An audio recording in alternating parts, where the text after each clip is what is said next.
I wonder how many of you are in a situation like the one I was in several years ago when my wife first said to me, I really think we ought to pray about adoption. And my first response was to say, yeah, I'd love to talk about adoption, but later on, maybe after we have our own children, was the way that I put it. And then God came in and completely upended and transformed my life. I wonder how many of you are in a similar situation. The more we educate the church on what the Word says about adoption and the needs of the world regarding adoption, the more the church is going to come alive to see that we put our faith into practice when we pursue adoption of children.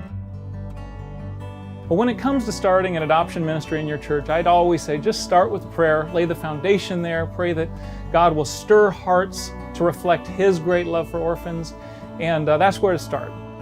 Whether or not God's calling you particularly to adopt, or whether God's calling you to lead your church or your ministry toward caring for orphans, well, the Adopting for Life Conference is for you.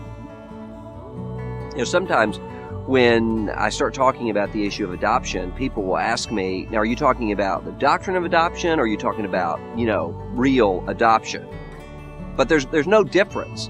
In Scripture, you care for the fatherless because you were fatherless and you've been adopted into a family.